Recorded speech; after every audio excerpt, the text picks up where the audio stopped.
오늘은 도망가는 마가라는 제목으로 말씀 전하겠습니다. 워싱턴 DC에 참전 용사 기념비가 있습니다. 그 앞에 두 사람이 나란히 앉아서 사진을 찍으면서 서로 이런 대화를 했습니다. 자네를 붙잡아 고문했던 사람을 용서하는가? 아마 그 두 사람이 참전 용사였던 것 같아요. 그 말을 듣자 한 사람이 대답합니다. 나는 내 눈에 흙이 들어가도 나를 고문했던 사람을 절대 용서할 수 없어. 이 말을 듣고 물었던 사람이 이렇게 말을 합니다. 자네는 아직도 포로 수용소에 갇혀 있구만. 용서를 못하면 용서하는 순간까지 포로 수용소에 갇혀 있다는 사실을 잊지 말게. 공감이 가는 말입니다. 우리는 지금 고난주간 주님의 십자가를 묵상하고 있습니다. 여러분, 십자가는 결국 용서입니다. 십자가에 흘리신 보혈이 우리의 죄를 사하시고 우리를 용서하셨습니다. 이 용서는요, 고난주간 내내 우리가 품어야 될 중요한 주제입니다.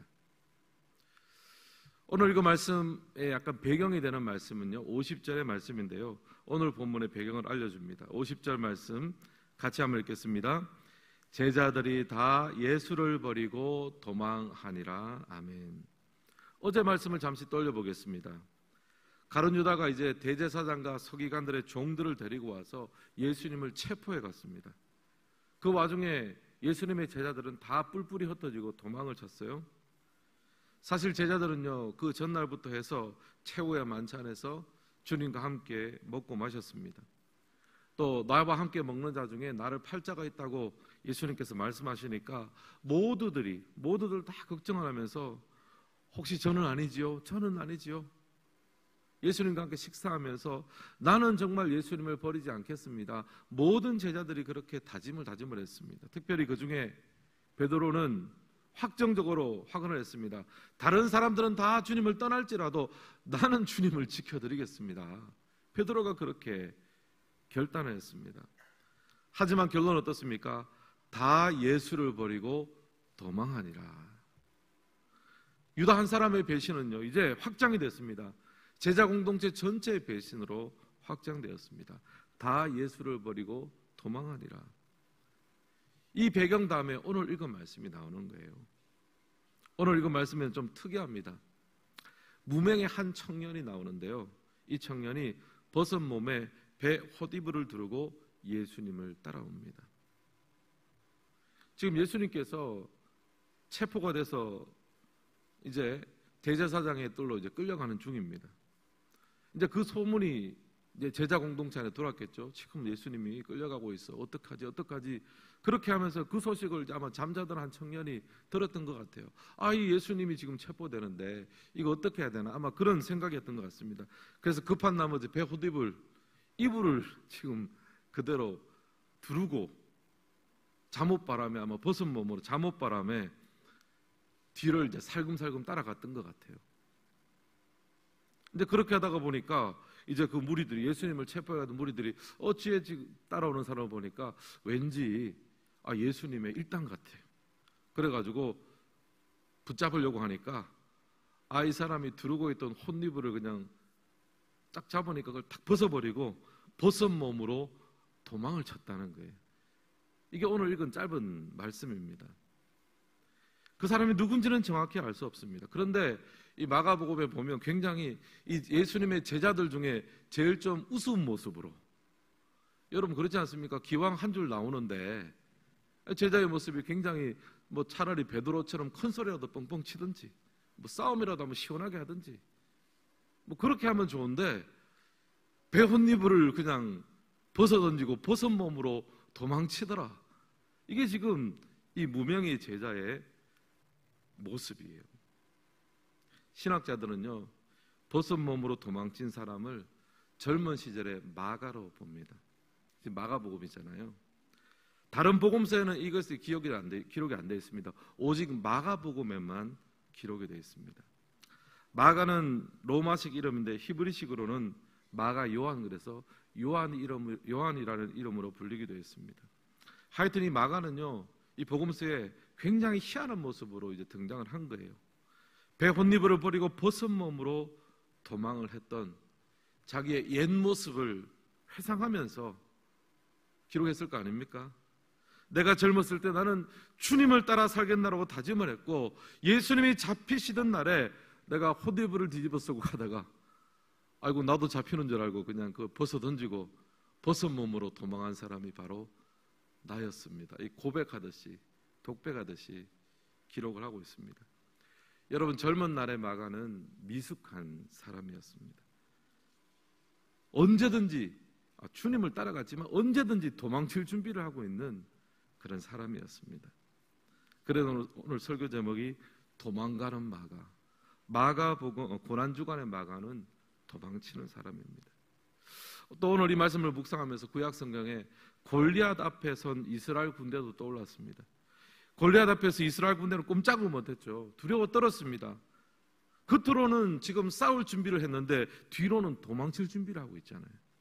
한 발짝은 골리앗과 싸울 준비를 하고 한 발짝은 도망칠 준비를 마치고 있습니다. 마가의 모습과 같죠. 사랑하는 성도 여러분, 오늘을 살아가는 우리에도 이런 모습이 발견됩니다. 한편으로는 예수를 믿고요, 주를 따르겠습니다 결단합니다. 근데 또 다른 한편으로는요, 도망칠 궁리도 하고 있어요.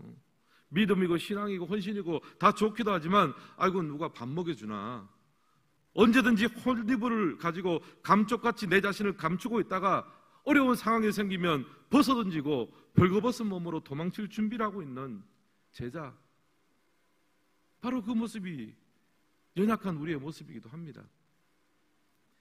요즘은 제가 이제 설교 때도 한 번씩 말씀드리는데, 요즘은 사람들이 신학교를 잘 안 가려고 그래요. 제가 우리 교회에서 7년차까지 사역을 하면서 아직까지 총신신대원 입학 추천서를 한 번도 써본 적이 없습니다. 말이 안 되는 거죠, 사실은. 제 청년부 동기 중에 우리 동기들이 꽤 있었는데 10명이 목사가 됐어요. 제가 우리 교회 나름 또 규모도 있는데 지난 7년 동안 아무도 총신을 안 갔다는 거잖아요. 얼마 전에 총신대 총장이 새로 뽑혔습니다. 역량이 굉장히 있는 분이에요. 이분이 총장이 돼서 제일 먼저 진행한 캠페인이 뭐냐 하면 1년에 한 노회에서 총신에 한 명씩 보내달라. 한 명씩만. 우리 노회가 100교회 정도 되거든요. 100교회 정도로 했는데 1년에 100교회에서 총신에 한 명만 보내주십시오. 이게 지금 될까 말까요, 지금.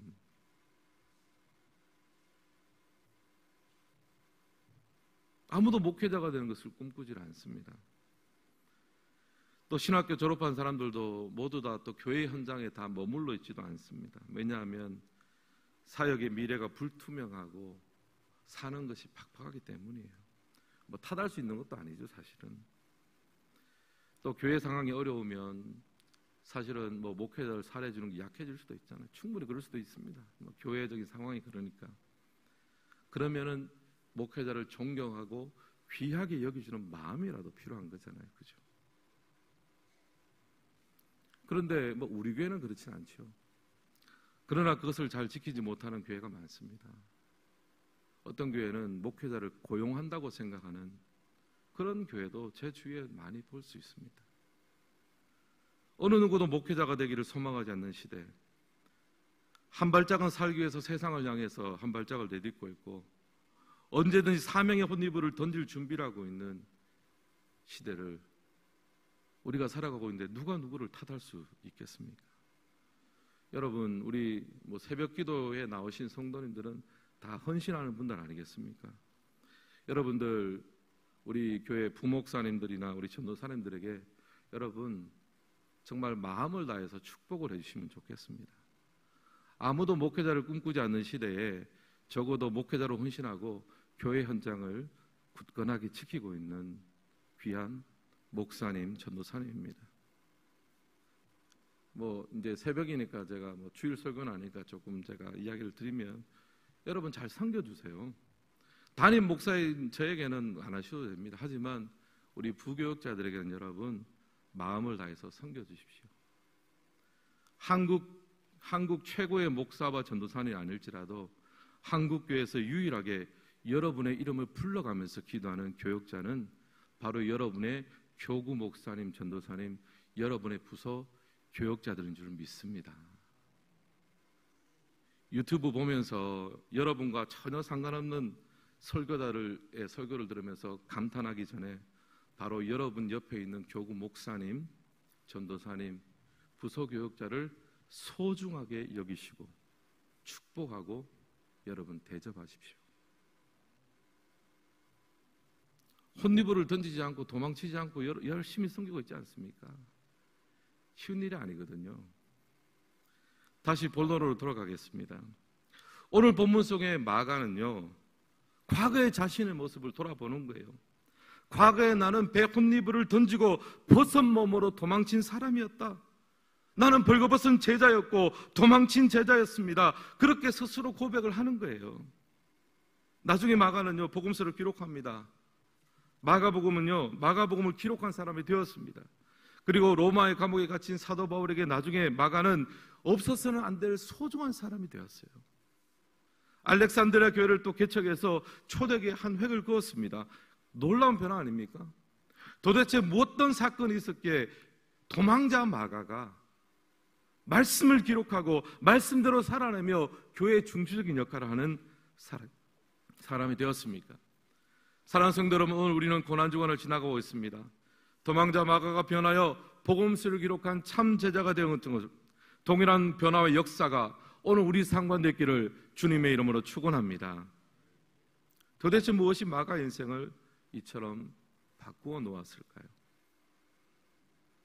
사도행전을 보면요, 마가의 삼촌이 나오는데 바로 바나바입니다. 바나바가 마가의 삼촌입니다. 마가는 바나바를 따라서 사도 바울의 1차 전도여행에 동참을 했습니다. 그만큼 열정이 있었다는 거죠. 그런데 어떤 이유인지는 정확히 알 수 없지만 밤빌리아 버가라는 곳에서 도중 하차를 하게 됩니다.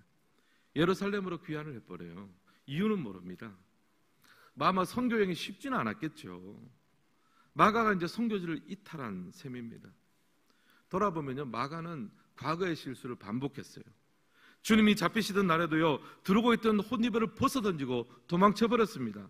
근데 이제 사도 바울의 1차 전도여행 때도 함께 동행하다가 도망치듯이 다시 자리를 이탈하고 말았습니다. 여러분, 마가는 포기의 명수입니다. 도망의 명수입니다. 사도행전을 보면요, 사도 바울이 이런 마가가 이제 못마땅했습니다. 그래서 2차 선교여행 팀을 꾸리는데 마가를 빼버렸어요. 이제 마가는 좀 가고 싶었거든요. 다시 정신을 차려보니까 아유, 내가 또 도망쳤네. 다시 한번 도전해보고 싶었습니다. 네, 사도 바울은 마가는 빼버렸습니다. 이탈하는 사람 빼버려. 근데 바나바는 의견이 달랐습니다. 한 번 더 기회를 줍시다. 한번 용서하고 한 번 더 기회를 줍시다. 바울은 계속 빼자 그러고 바나바는 넣자 그래가지고 결국에는 팀이 둘로 갈라져 버렸어요. 바울의 선교팀과 바나바의 선교팀으로 나누어졌습니다. 그리고 여러분, 신약성경 나중에 끝까지 전체를 보면요, 결국에는 바나바의 선택이 옳았습니다. 마가를 용서해주고 다시 한번 사역의 기회를 주니까요, 하나님께서 마가를 통해서 얼마나 많은 변화와 얼마나 많은 역할들을 하셨는지 몰라요. 결국 용서받은 마가는 자신의 사명을 훌륭하게 감당했습니다. 그 증거도 여러 곳에 나오는데요, 빌레몬서 2장 24절과 25절 우리 같이 한번 읽겠습니다. 시작. 그리스도 예수 안에서 나와 함께 갇힌 자 에바브라와 또한 나의 동역자 마가, 아리스다고, 데마, 누가와 문안하니라. 우리 주 예수 그리스도의 은혜가 너희 심령과 함께 있을지어다. 아멘. 빌레몬서는요, 사도 바울의 옥중 서신 중에 하나입니다. 이제 사도 바울의 이제 사역의 마무리쯤이죠. 어떻게 인사합니까? 에바브라와 또한 나의 동역자 마가. 사실 사도 바울은 마가를 버렸거든요. 마가 도망치는 사람 난 필요 없다. 배신자 같은 사람 필요 없다 그랬는데, 마가가 나중에 사도 바울의 감옥 속에 나와 함께 갇힌 자 된 마가. 실제로 같이 갇혔는지 모르겠습니다. 하지만 감옥 속에 갇혀 있는 사도 바울에게 늘 찾아와서 힘을 주고 마음을 주고 나와 함께 갇힌 자 된 바울. 여러분, 마가복음에 처음 나오는 모습과는 대조되죠. 처음에는요, 걸쳤던 호디브를 버리고 벗은 몸으로 도망쳤던 마가가 이제는 함께 갇힌 자가 된 거예요. 더 이상 도망가지 않고 예수를 위해 함께 갇힌 자가 되었습니다. 무엇이 그것을 가능하게 했습니까? 바나바의 용서죠. 마가의 성공 뒤에는 바나바의 용서가 있었습니다. 또 베드로전서 5장 13절을 보면요, 사도 베드로에게도 마가는 아주 특별한 사람이 되었습니다. 우리 같이 한번 읽겠습니다. 택하심을 받은, 함께 받은 바벨론에 있는 교회가 너희에게 문안하고 내 아들 마가도 그리하느니라. 아멘. 여러분, 베드로 사도가 지금 마가를 어떻게 부릅니까? 내 아들 마가도. 엄청난 일이죠. 초대교회 정말 기둥 같은 사도 베드로가 마가를 부를 때 내 아들 같은 마가. 어디서 이런 변화가 가능했습니까? 한 사람의 용서로부터. 저 사람에게 다시 한번 기회를 줍시다. 한번 용서해 줍시다. 위대한 용서가 위대한 인물을 만듭니다. 혼리부를 두르고 도망치던 놈이라고 그냥 치부해도 누가 뭐라 그러겠습니까? 선교의 여행에서 이탈한 심약한 티몬이라고 비난한다고 해서 누가 뭐라 그러겠습니까? 근데 한 사람의 위대한 용서가 한 사람의 인생을 위대하게 만들었습니다. 마가는요, 용서를 먹고 자랐습니다. 여러분, 십자가와도 일맥상통하죠. 십자가는 용서거든요. 십자가는 영원히 죽을 수밖에 없는 우리를 다시 한번 기회를 주신 하나님의 은혜입니다. 용서하신 사건이에요. 사랑하는 성도 여러분, 고난주간의 세 번째 날 우리 새벽에 이렇게 기도했으면 좋겠습니다. 주여, 용서의 사람이 되게 하여 주옵소서. 용서가 위대한 사람을 만드는 거예요. 자기 십자가를 지고 나를 따르는 주님의 말씀은요, 결국 용서의 십자가를 지라는 겁니다. 예수님께서 우리를 용서하신 것처럼 다른 사람을 용서하며 사는 것이 주님을 따르는 제자가 져야 될 십자가임을 믿습니다. 사랑하는 성도 여러분, 얼만큼 용서하며 사셨습니까? 전에 한번 소개해드린 글인데요, 로베르트 물레의 글, 용서에 대한 글이 있습니다. 제가 한번 읽어드리겠습니다. 일요일에는 자신을 용서하라. 월요일에는 가족을 용서하라. 화요일에는 친구와 동료를 용서하라. 수요일에는 국가와 경제기관을 용서하라. 목요일에는 국가의 문화기관을 용서하라. 금요일에는 국가의 정치기관을 용서하라. 토요일에는 다른 나라들을 용서하라. 둘러보면요, 용서할 대상이 많습니다. 주일에는 자신을 용서하고, 월요일에는 가족을 용서하고, 점점 용서의 범위가 넓어집니다. 저는 담임 목사로서 소망합니다. 우리 교회가 용서를 잘하는 교회가 됐으면 좋겠습니다. 10가지 일을 잘 하다가도 하나를 못하면 왜 그랬는가 따지고 비판하는 것이 아니라 9가지 일을 못해도 하나를 잘하면 그것을 가지고 고생한다, 축복하고 칭찬하고, 그렇게 용서를 잘하는 교회, 십자가의 정신이 살아있는 교회입니다. 진짜 교회는요, 예배가 은혜가 있고 선교를 열심히 하고 이런 것도 다 좋은 교회지만 용서를 잘하는 교회, 십자가의 정신이 살아있는 교회가 좋은 교회가 될 줄은 믿습니다. 옆 사람과 이렇게 인사하겠습니다. 용서해드리겠습니다. 한 번 더 인사합니다. 저도 용서해 주세요. 여러분, 용서는 상대적인 거예요. 서로가 서로를 하는 거예요. 제가 얼마 전에 한 가정 신방했는데 굉장히 은혜를 받았습니다. 왜냐하면은 제가 몇 해 전에 분노에는 유통기한이 있다 그랬습니다. 설교를 했습니다. 그래서 화가 나면은 그 화를 하루 이상 품지 말라 그랬잖아요. 아이 가정이 그것을 아직 붙들고 있는 거예요. 그래서 부부 싸움을 자주 하는데 하여튼 밤만 되면은 화해를 청한대요.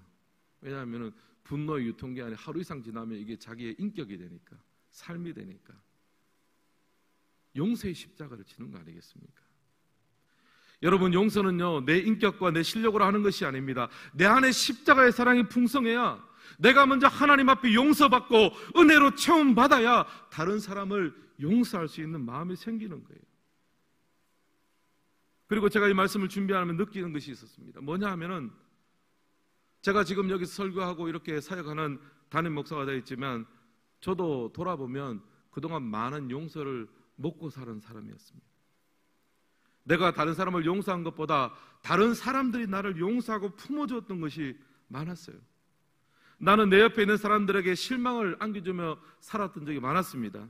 또 상황이 어려우면 이런저런 이유로 피하고 도망다니던 사람이었습니다. 공동체의 싸움의 원인을 제공하던 찌질한 마가의 모습이 사실은 제 모습이기도 했습니다. 그런데 많은 분들이 저를 용서해 주셨고 하나님이 나를 용서해 주셨고 다시 기회를 주셔서 오늘 이 자리까지 나오는 거예요. 그리고 이제는 제 차례가 되었습니다. 담임 목사가 되니까 이 자리는 용서의 자리더라고요. 판단하기 시작하면 끝이 없습니다. 여러분 MBTI 아십니까? 제 MBTI를 공개하겠습니다. 저는 INTP입니다. 적지 마십시오. INTP가 뭔가? 전 인구 중에 3%만 있는데 뭐냐 하면 판단하고 분석하고 비판하는 유형입니다. 제가 기가 막히게 판단합니다. 제가 어떤 이야기를 들으면 잘못된 거 한 100가지를 그 자리에서 찾아낼 수 있습니다. 그리고 그걸 가지고 전략을 만드는데요. 근데 이제 제 유형이 바뀌었어요. 그거는 이제 좋은 쪽으로 사용하게 되고요. 유형이 바뀌었습니다. 담임 목사의 자리는 용서하는 자리더라고요. 장로님들을 용서하고 부역자들을 용서하고 순장님을 용서하고 교사들을 용서하고 그리고 내 자신을 용서하고 하나님 앞에 우리가 용서받은 이 1만 달란트 빚진 것을 생각하지 않으면 여러분 용서하지 않는 데서 어떻게 인물이 나올 수 있겠습니까? 늘 생각합니다. 그러나 늘 생각합니다. 하나님 제가 누군가를 용서한다고 하지만 내가 다른 사람으로부터 용서받은 것에 비하면 아직 멀었습니다. 하나님 나를 긍휼하게 주셔서 오늘 저를 통해서 내가 용서하는 그 사람을 통해서 그 사람이 마가가 되어져서 혼니부를 벗어던지고 도망치던 자에서 정말 하나님의 말씀을 기록하고 그 말씀을 살아내는 자로 만들어 주시옵소서. 여러분 그 용서의 정신, 그 십자가의 용서의 정신을 오늘 품고 사시기를 주님의 이름으로 축복합니다. 여러분이 한 사람을 용서한다면 여러분 그 사람이 마가처럼 하나님 나라에 쓰임받게 될 줄 믿습니다. 오늘 여러분의 삶의 주변에서, 가정에서, 교회에서, 우리의 삶의 모든 터전에서 이 십자가의 용서의 정신이 아름답게 흘러가 우리가 만나는 모든 사람들 가운데 마가처럼 변화하고 하나님 앞에 쓰임받는 역사가 일어나기를 주님의 이름으로 축원합니다.